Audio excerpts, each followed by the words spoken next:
Hello friends, welcome to revision summary of classical mechanics part 10 and today we are going to discuss about rigid body motion. तो rigid body क्या होती है बेटा? Rigid body वो होती है जिसमें जो पार्टिकल्स के बीच का जो डिस्टेंस होता है वो फिक्स रहता है और रिजिड बॉडी के बहुत से मोशंस होते हैं तो जिसको हम बोलते हैं dynamics of a rigid body. तो आज हम देखते हैं कि कितने तरह के इसके मोशन हो सकते हैं और उनको कैसे अंडरस्टैंड किया जा सकता है, कैसे स्टडी किया जा सकता है। तो सबसे पहला आता है बेटा simplest pure translation motion of a rigid body. अब कोई भी रिजिड बॉडी है, मान लीजिए बॉल है, ओके। अब बॉल ये मूव कर रही है आगे आगे, बिल्कुल भी रोल नहीं कर रही, सीधा जा रही। जैसे बैट्समैन ने शॉट लगाया, बॉल जा रही है हवा में and it is not rotating at all. तो उस टाइम पे जो इसका मोशन है वो ट्रांसलेशन मोशन है और ट्रांसलेशन मोशन को स्टडी करने के लिए अगर हम सेंटर ऑफ मास को स्टडी कर लें तो that is sufficient for us. तो यहां पे सेंटर ऑफ मास की अगर मैं वेलोसिटी निकाल लेता हूं बेटा, ठीक है, तो सेंटर ऑफ मास है इसका, उसकी वेलोसिटी मैंने निकाल ली, तो सारी बॉडी उसी वेलोसिटी से मूव कर रही है, ये मैं मान सकता हूं। मतलब सारे पॉइंट सेम वेलोसिटी के साथ, क्योंकि सारे एक साथ जा रहे हैं। मोमेंटम हो जाएगा, इक्वेशन ऑफ मोशन आ जाएगी, everything you can see just by calculating the velocity and acceleration of the centre of mass. मैंने सारी इंफॉर्मेशन निकाल ली, okay, where VC is the velocity of center of mass and AC is the acceleration of center of mass. दूसरी तरह का motion हो सकता है बेटा इसका प्योर रोटेशन। प्योर रोटेशन हो सकता है, मतलब अब बॉल जो है ट्रांसलेट नहीं कर रही, अब ऐसे ऐसे रोटेट कर रही है, तो ऑब्वियसली इस एक्सिस के अराउंड कर रही है जो उसके सेंटर में से पास कर रही है, सिमेट्रिकल। और भी एक्सिस हो सकती हैं but I am taking the simplest case, ठीक है। तो इसमें एक चीज आपको यह ध्यान में रखनी है कि एक पॉइंट तो फिक्स होगा ना जिसके अराउंड बॉडी रोटेट कर रही, जैसे मैंने सेंट्रल एक्सिस की बात करी, ठीक है। So at least one point of rigid body remain stationery. तो यहां पे सेंटर स्टेशनरी रहेगा ना, बाकी सारी बॉडी घूमेगी उसके अराउंड, रोटेट करेगी। और यहां पे आप सेंटर ऑफ मास से डील नहीं कर सकते क्योंकि सारे particle, it consisted of so many particles, see all are moving ना, and all are moving with different velocity because it is rotating with some angular velocity and you know v is equal to r omega. So because the distance of the particles from the center it is different for different particles, तो v तो सबकी different है बेटा। तो यहां पे सभी particles का मोशन मुझे स्टडी करना पड़ता है क्योंकि वैसे भी अगर सेंट्रल एक्सिस है तो सेंटर ऑफ मास तो मूव कर ही नहीं रहा, तो कैसे करेंगे? तो यहां पे we take help from moment of inertia, क्योंकि मोमेंट ऑफ इनर्शिया बेटा ऐसी क्वांटिटी है जो कंबाइंड प्रॉपर्टी होती है बॉडीज की, ठीक है। तो यहां पे क्या करते हो आप, काइनेटिक एनर्जी को फिर आप ऐसे डिफाइन करते हो, हाफ आई ओमेगा स्क्वायर, ठीक है। एल हो जाता है आपका आई ओमेगा, टॉर्क हो जाती है आई अल्फा, ओमेगा यहां पे बेटा angular velocity, alpha angular acceleration, ठीक है। तो ओमेगा रहता है बेटा D theta by D T and alpha रहता है D omega by D T. और एक खास बात और है इसमें, जितनी भी आपकी इक्वेशन ऑफ मोशन होती हैं वो सारी एप्लीकेबल होती हैं। फॉर एग्जांपल आप v equal to u plus a t लिखते हो, इसको आप ऐसे कन्वर्ट कर सकते हो, v square minus u square two a s लिखते हो, इसको आप ऐसे कन्वर्ट कर सकते हो, s equal to u t plus half a t square लिखते हो, इसको आप ऐसे कन्वर्ट कर सकते हो। तो ये सारी एप्लीकेबल होंगी, सारी लगेंगी।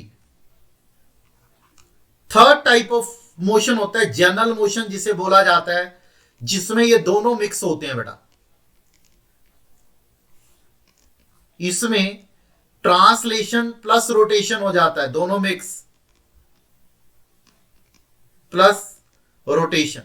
तो यहां पे क्या होता है, बॉडी रोटेट भी कर रही है, आगे भी जा रही है, ठीक है, कंबाइंड मोशन, रोटेट भी कर रही है and it is advancing as well. Centre of मास भी मूव कर रहा है, तो मतलब रोटेशनल किनेटिक और ट्रांसलेशनल किनेटिक दोनों हो जाएंगी, दोनों का सम हो जाएगा बेटा, ये आ जाएगा। ओके, और आपकी angular momentum IC omega plus M r cross v c rotational के कारण, and then equation of motion m alpha c, you can see यहां पे, एंड टॉर्क ऑल्सो, टॉर्क भी लिख सकते हैं, torque is I c alpha c. Okay, फिर fourth type का आता है प्योर रोलिंग, जब बॉडी रोल करके आती है, specially spherical bodies, round objects के लिए, ठीक है, जो हमने पहले डिस्कस किया ना, उसमें जरूरी नहीं राउंड ऑब्जेक्ट होगा, यहां पे राउंड ऑब्जेक्ट के लिए स्पेशली ये, so it is a special kind of motion of round objects, you can say, ठीक है। तो इसमें ये रिलेशन सेटिस्फाई रहते हैं बेटा आपके, VC omega r a c equal to alpha r. So these you can consider to be the conditions for rolling. जब भी आपको कोई क्वेश्चन आए तो ये कंडीशन हमेशा सेटिस्फाई होती है रोलिंग के लिए, ठीक है। तो मोस्ट ऑफ द केसेस में friction is necessary for rolling, क्योंकि फ्रिक्शन के बिना रोलिंग नहीं हो सकती, रोल करते आगे आएगी ना बॉडी, अगर फ्रिक्शन नहीं होगा तो बॉडी एक ही प्लेस पे रोटेट करती जाएगी, ठीक है। बट यहां पे देयर इज नो लॉस, तो यहां पे मैं लिख देता हूं friction is necessary for rolling, but यहां पे फ्रिक्शन की वजह से कोई लॉस नहीं होता बेटा, ये खास बात है। Don't consider that the friction is there तो लॉस होगा, okay. However there is no loss of energy against friction, specially rolling की बात कर रहा हूं। तो इसका मतलब क्या होगा, therefore total mechanical energy is conserved rolling motion में, total mechanical energy is conserved. So हालांकि फ्रिक्शन प्रेजेंट है but still total mechanical energy conserved रहती है, okay.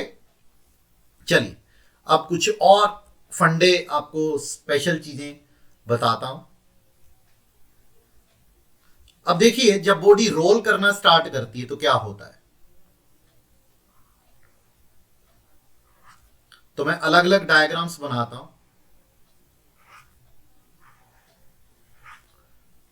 And I will try कि मैं आपको समझा पाऊं। तो ये मैंने कुछ पिक्चराइजेशन बनाई है बॉडी की। अब मान लेते हैं यहां पे कोई पॉइंट था बॉडी की पेरिफेरी पे, ये पॉइंट, अब बॉडी ना मूव करना स्टार्ट कर गई। अब जैसे जैसे बॉडी मूव करेगी, मान लीजिए बॉडी ऐसे मूव कर रही है, रोटेट कर रही है, आगे जाएगी, तो ये पॉइंट उठ के यहां पे आ जाएगा, धीरे धीरे यहां पे पहुंचेगा। तो इसको एक मिनट में ऐसे मिला देता हूं,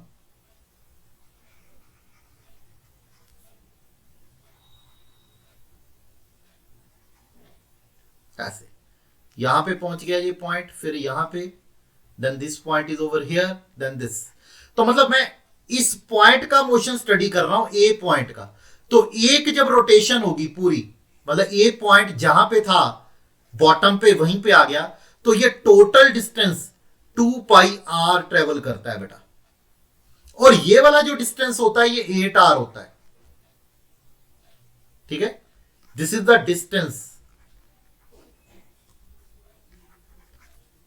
बाय पेरिफ्री पॉइंट। पेरिफ्री के ऊपर जो पॉइंट है एक्चुअली तो उसने 8 आवर ट्रेवल किया ना, and this is the distance by centre. ये स्ट्रेट पाथ है तो वो हमेशा ज्यादा ही होता है, आपको पता है। ओके,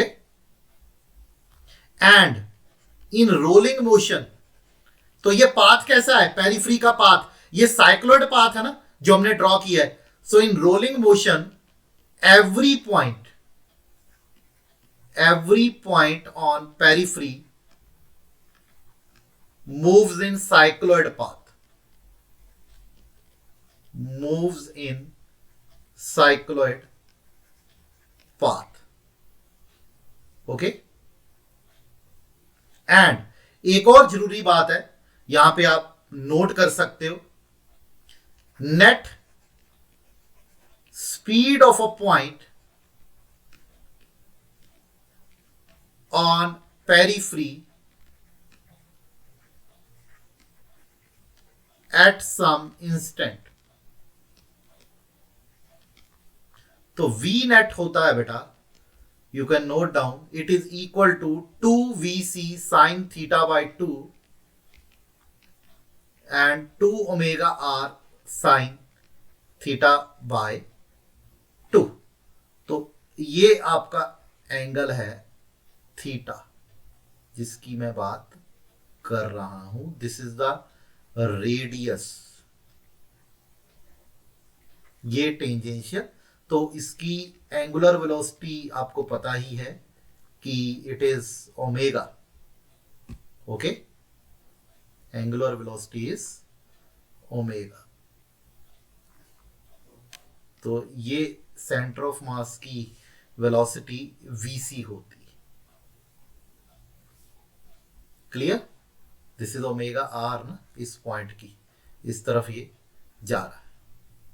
तो ये कुछ की पॉइंट्स थे बेटा इसके रिगार्डिंग।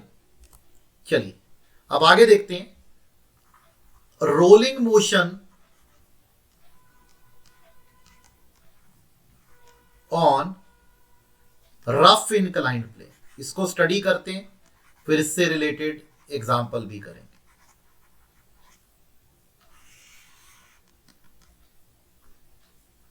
तो मान लीजिए ये एक इंक्लाइंड प्लेन है और ये बॉडी है जो रोल करके नीचे आएगी। तो रोल करेगी तो रोटेट भी करेगी बेटा। ये इसकी रेडियस मैं आर मान लेता हूं।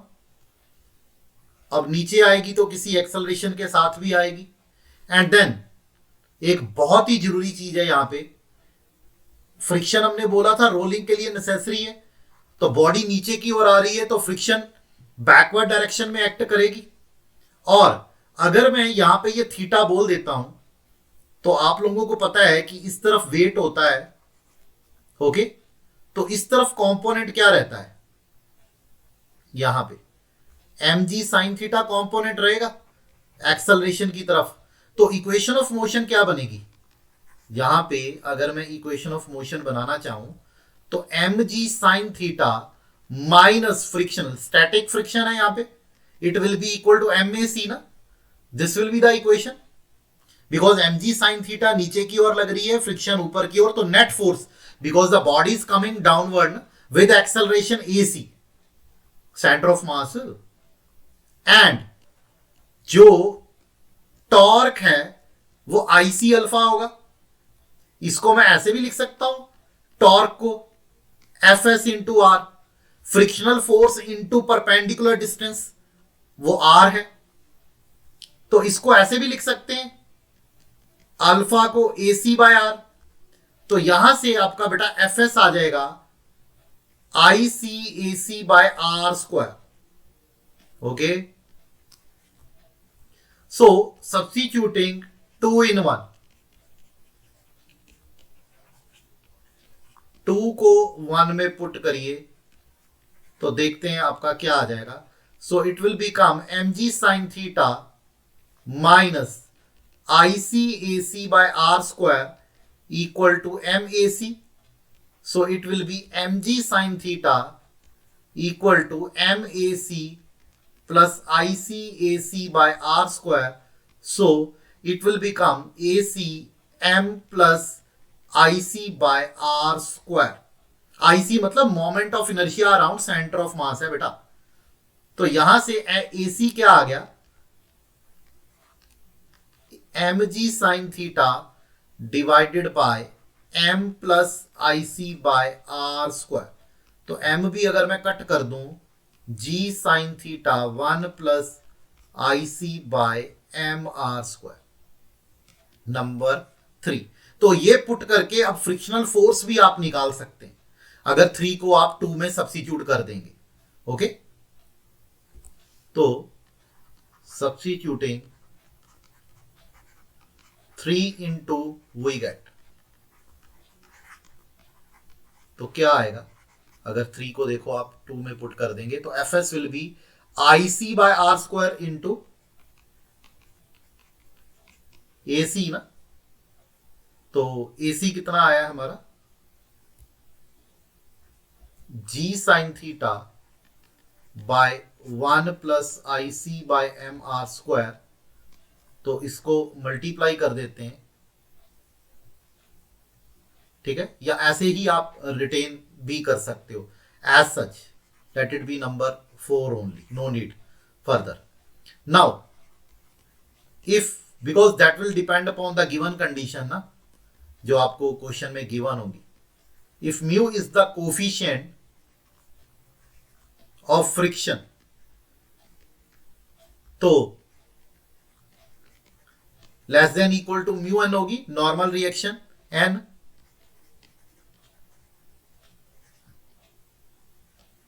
कंडीशन है ना. तो अब वैल्यू पुट कर देते हैं बेटा. G sine theta 1 plus IC by M R square, it will be less than equal to mu. And normal reaction देखिए डायग्राम में, mg साइन थीटा था तो mg cos theta, normal reaction मिलेगा. यहां पे ये mg कॉस थीटा है ना, ये mg ऐसे एक्ट करता है, दिस इज एंगल थीटा ना. ओके, सो यहां से अब आपको सॉल्व करना पड़ेगा, mg कॉस थीटा को इधर लाके डिवाइड करना पड़ेगा. सो IC, तो यहां पे m से मैंने डिवाइड किया तो tangent theta by m plus IC by r square रह गया. ओके, तो ये क्या आ गया, m are square by IC. अगर मैं इस फैक्टर से मल्टीप्लाई कर दूं तो tangent theta by M R square by IC plus 1 ऐसे आ गया. So this shows mu is greater than equal to, ऐसे भी लिखा जा सकता है बेटा, 1 plus M R square by IC. So ये इंपॉर्टेंट कंडीशन है. अब इससे रिलेटेड एक न्यूमेरिकल देखते हैं कि पेपर में जो क्वेश्चन है वो आपका कैसे आता है और how you can calculate easily. ठीक है, चलिए देखते हैं. तो क्वेश्चन आपको दिया है, a solid sphere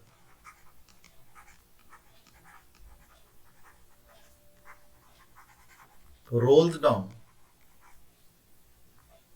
an inclined plane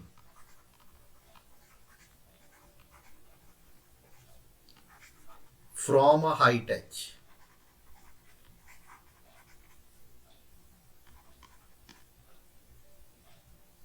calculate, तो दो चीजें पूछी हैं बेटा इसमें, एक तो time taken by sphere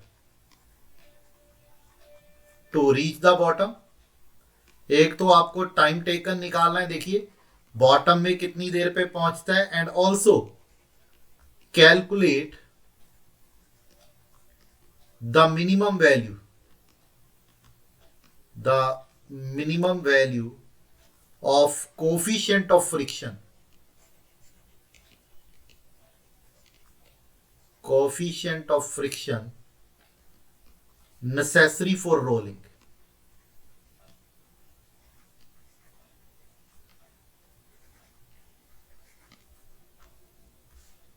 okay, तो इसको देखते हैं बेटा कैसे करेंगे। तो हमें इसमें से कोई इंफॉर्मेशन नहीं चाहिए। अभी हमने म्यू के लिए देखा, तो म्यू के लिए तो I require only moment of inertia ना, थीटा तो थीटा ही रहेगा। अगर इंक्लाइंड प्लेन मेरे को दिया है तो मुझे, क्योंकि कुछ भी नहीं गिवन है उसके बारे में, तो लेटस की वो थीटा है, बट यहां पे बॉडी जो है वो सॉलिड स्फीयर है।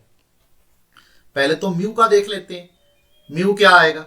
तो सॉलिड स्फीयर क्योंकि मेरे को दिया है, तो म्यू मिनिमम क्या है, ग्रेटर देन इक्वल टू था ना, तो मिनिमम के केस में we will be having a equality factor, so it will be m are square by I. और अभी सॉलिड स्फीयर का क्या होता है मोमेंट ऑफ इनर्शिया, वो आपको पता होना चाहिए, it is 2/5 M are square. तो ये आ गया टेंजेंट थीटा बाय 1 + 5/2, 7/2, तो 2/7 टेंजेंट थीटा। तो जितना भी आपको एंगल गिवन होगा उसके अकॉर्डिंग ये जो आपका कोफिशिएंट ऑफ फ्रिक्शन है ये वेरी करेगा। अब सेकंड आपको जो पॉइंट पूछा गया है, वो पूछा गया है टाइम कितना लगेगा इसमें। ओके, तो टाइम के लिए आप पहले एक्सेलरेशन निकाल लीजिए, acceleration of the sphere as it rolls down. तो जो एक्सेलरेशन होता है उसका हमने फॉर्मूला निकाला था बेटा, g sin theta by 1 + I/mr²। तो जहां पे आप पुट कर दीजिए बेटा वैल्यू जरा, g sin थीटा 1 + 2/5 mr²/mr², तो it is 5/7 g sin theta. अब मैंने क्यों एक्सेलरेशन कैलकुलेट किया बेटा, क्योंकि देखिए इक्वेशन होती है ut + हाफ AT², यहां पे रेस्ट से रोल करना स्टार्ट किए तो हाफ AT², और जो आपका s रहेगा, अब ध्यान से देखिए, अगर ये h है, h से उसने रोल करना स्टार्ट किया, तो ये उसने डिस्टेंस कितना ट्रेवल किया है, अगर वो h है ये थीटा है, तो ये h/sin थीटा आता है ना आपका, ये जो डिस्टेंस है। तो इसका मतलब h/sin theta equal to half 5/7 g sin theta t², ये रहता है। तो यहां से आप t² बड़े इजीली निकाल सकते हैं, it will B 14h/5g sin² theta. तो टाइम आ गया बेटा 14h/5g sin² थीटा का स्क्वायर रूट। तो इस तरह से बेटा आप क्वेश्चन कर सकते हैं इनके, ठीक है।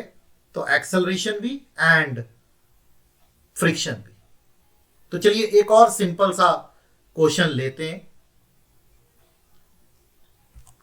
इसी के ऊपर बेस थोड़ा डिफरेंट हो जाएगा।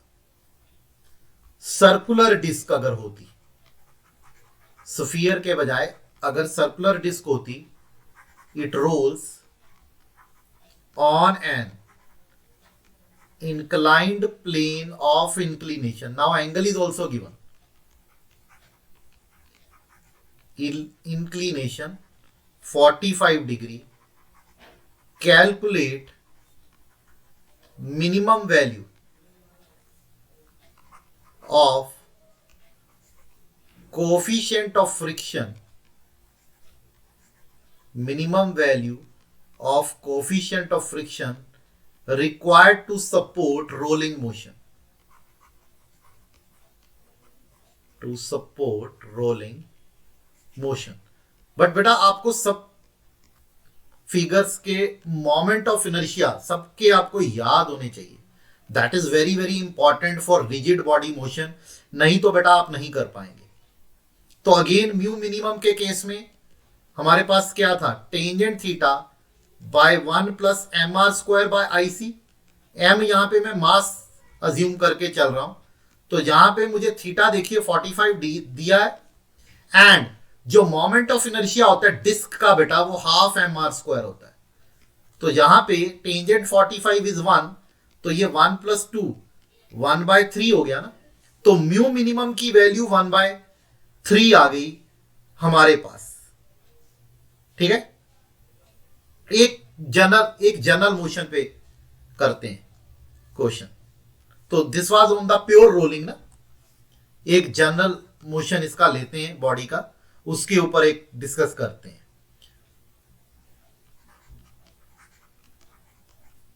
a disk is rotated about its axis with angular velocity omega naught and placed on a rough horizontal surface